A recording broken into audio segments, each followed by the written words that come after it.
Olá, alunos do segundo ano, tudo bem? Bom, vamos continuar nossos conteúdos, né? E trabalhamos a Revolução Francesa e agora eu vou falar um pouquinho sobre o período napoleônico, tá?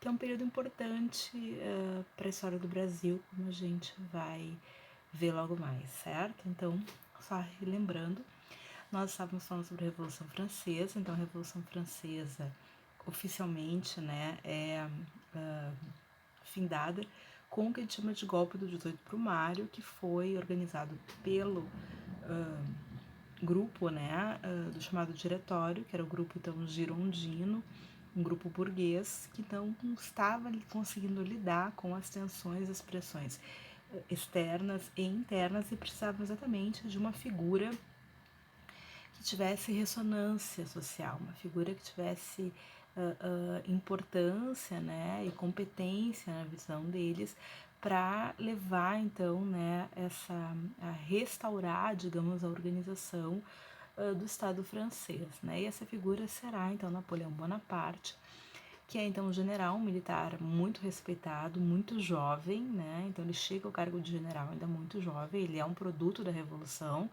né? Na verdade, até então, né, um destacado general e comandante, enfim, né, comandante de um estado, ele era alguém que vinha, né, da nobreza, o que não é o caso do Napoleão Bonaparte, que teve, né, algumas oportunidades, estudou, né, na academia do exército, academia militar, mas que não tinha, né, nenhum antepassado, assim, né, glorioso, aristocrata, enfim.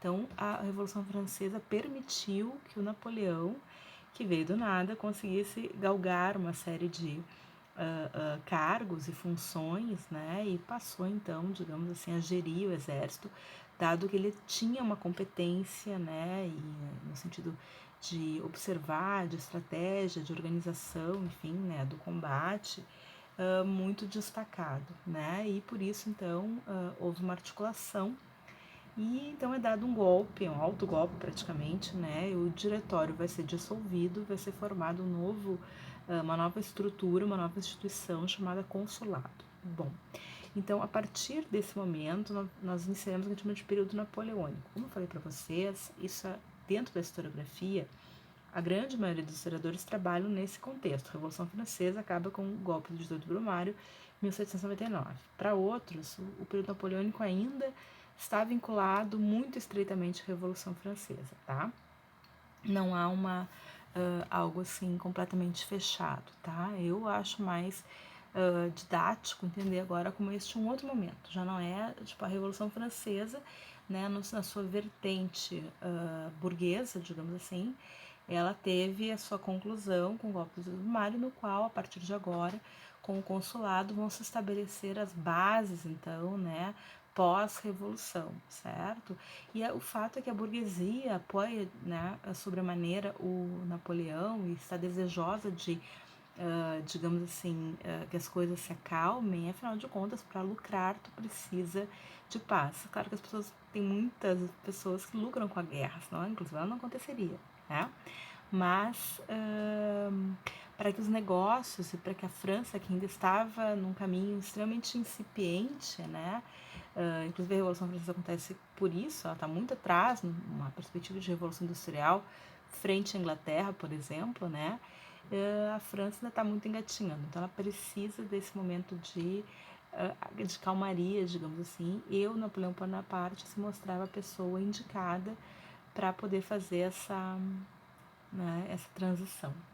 Bom, então, basicamente o período do consulado começa em 1799, né, e ele vai até 1804, quando o Napoleão será então aclamado, né, coroado imperador, e começa o período do Império Napoleônico, certo? Bom, então basicamente o Napoleão ele vai ter então esse apoio, né, tanto das bases militares, né, que já o apoiavam, enfim, né, ele tinha uma grande, digamos assim, fama, né, dentro do exército devido às suas conquistas, né. Ele tinha também o apoio da burguesia, dos grandes comerciantes, né, banqueiros, financistas, enfim, né, mercadores, enfim, industriais, né. E também da população rural, né? E também da população urbana, ele era uma figura bastante carismática, digamos assim, as pessoas viam ele como uma possibilidade de salvação, digamos assim, certo? E em relação às populações rurais, durante o processo revolucionário, muitos nobres que fugiram, que emigraram, deixaram, né, fugiram roupa do corpo, enfim, né, vão ter as suas terras divididas entre esses grupos, né, assim como os bens da igreja, nesse primeiro momento revolucionário também vão ser distribuídos, né? Depois, é claro, o Napoleão fará um acordo com a igreja, né? Assim, retomará, então, digamos assim, né? A França é muito católica, né? Era muito católica nesse período, e ele vai retomar, então, essas boas relações com a igreja em 1801, tá? Bom, no período do consulado ele vai fazer uma série de medidas, então, como eu disse para vocês, para conseguir botar, né, a casa em ordem, digamos, certo? Então, basicamente, o que ele vai fazer? Ele vai criar em 1800 o chamado Banco da França, então um banco do Estado, justamente para captar esses recursos e investir no Estado. Então ele vai estimular a indústria, manufaturas, enfim, fazer aquela modernização que a França carecia, né, para poder torná-la, digamos assim, mais competitiva junto aos produtos da Inglaterra, que é a grande, né, é o grande destaque do período, né? A Inglaterra já tem sua revolução industrial já há décadas, né? E então, para poder, digamos assim, se estabelecer, competir, enfim, ele vai criar o Banco do Estado francês e também vai substituir, então, né, os chamados assignats, que eram, então, esses papelotes que significavam, digamos assim, dinheiro, né, por uma moeda, né, que vai ser, então, franco, no lugar então dos assinantes, né? E tentar estimular, financiar, investir na produção industrial e também na produção agrícola, né? Com uma série de créditos, enfim, né? Que vão ser fornecidos para esses grupos, tentando fomentar a indústria francesa, que era muito incipiente, certo? Bom, então, ele vai criar então uma nova Constituição, cada vez mais vai centralizar os poderes, mas como o seu governo está sendo efetivo, está dando resultado, enfim, né, as pessoas cada vez mais veem o Napoleão como uma figura importante, como uma figura que vai, né, levar a França, né, e de fato, para muitos o auge da história francesa será nesse período, porque a França, né, na verdade, vai abocanhar a Europa inteira nesse contexto, mas mais para frente, durante o período imperial. Bom, então o Napoleão vai centralizando cada vez mais poderes, ele já é o primeiro cônsul, né? E os demais cônsules serão, na verdade, acabarão sendo meio que conselheiros dele, não pessoas que de fato vão interferir, né, na perspectiva de poder, certo?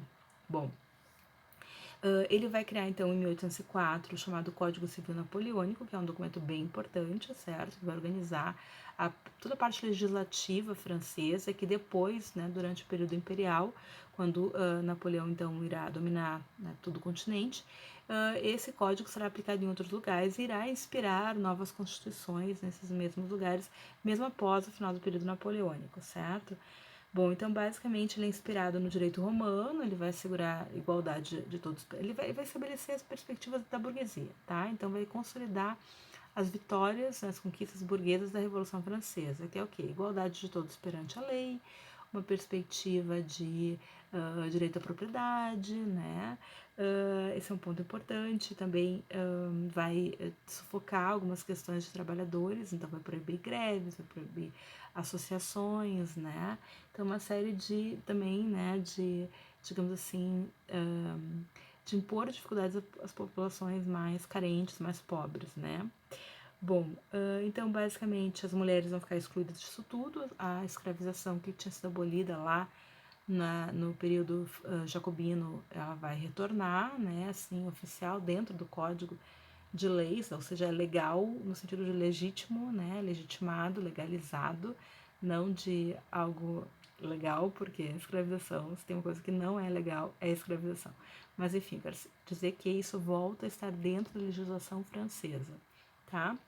E basicamente, outro ponto importante será o cuidado com a educação, com o ensino.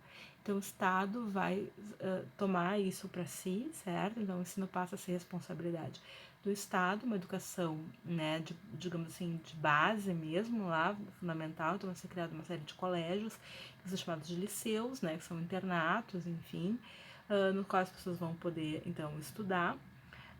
É claro que vai ter algumas diferenciações, né, de acordo com as classes, você vai estudar num lugar e vai estudar no outro, tá? Mas a ideia é que o Estado, então, agora é responsável pela educação, né, e principalmente a educação superior. Então, também vai ter toda uma perspectiva de ao mesmo tempo de fomentar a educação, mas também de censura, de propaganda do governo, né?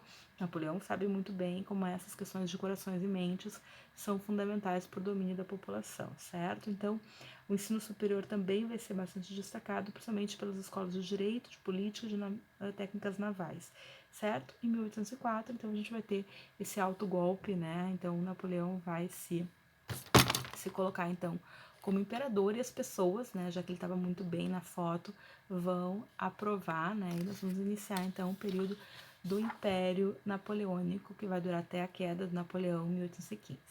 Tá bom? Até a próxima, se cuidem!